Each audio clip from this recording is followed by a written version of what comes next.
Good day from Project Moto Garage. So Rams day ni day. So atong testing na natong Griffin nga 180 guys. So first day ta naka-avail ani sa Cebu di ay. So pag January 13 ni nato nakuha ang unit.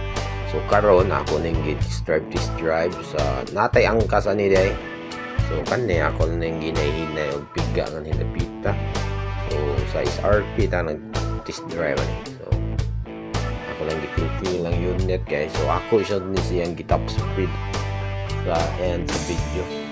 So with angkas na so with gabitinan sa braking sa look sa daan goods kayo. So regarding dahil sa issue ingon sila tagtad ko no kayo.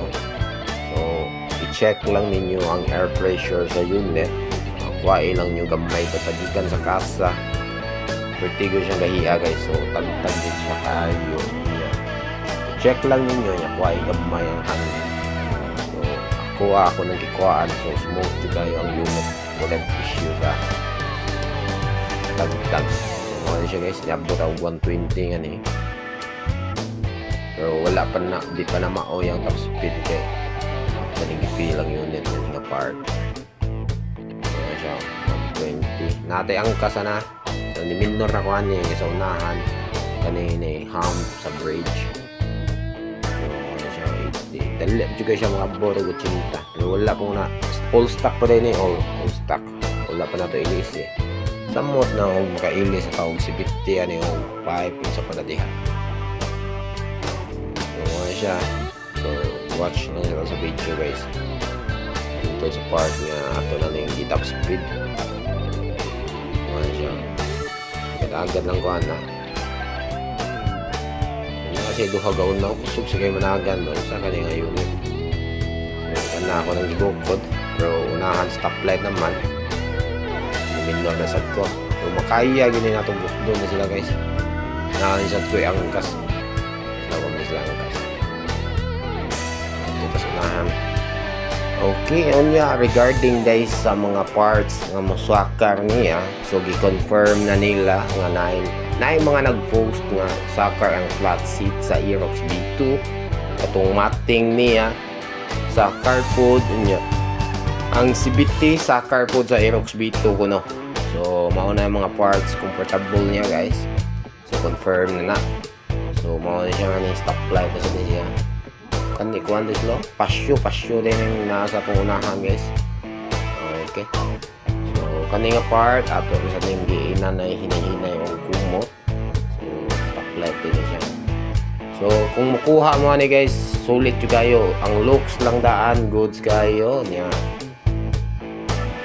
Ang performance so far goods kayo guys. Hindi jud kabitinan. Kani nga para. So bian gyud tong duha unit. So kung kalumbangan na yang sakyanan guys, ako dyan isang good uyunan lang. Natay ang kasa na.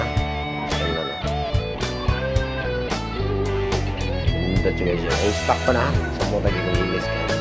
So, nga part, ni minor na ko kay chord na lihunahan.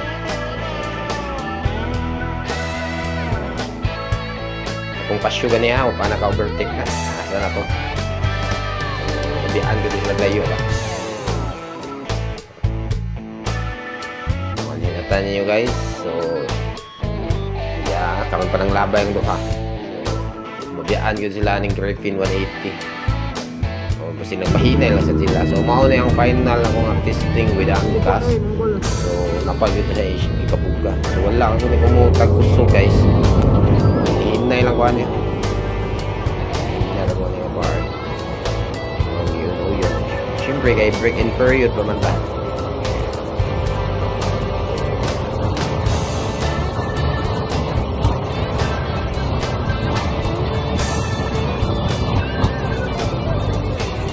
126. So kaninga part ni minor na po kay chord na nga unahan niya. At looks ko nga part kay residential na ni mga aero nga part. Iwan ko ng malapang. Ato yan ang i-edit in of ride safe. Thank you.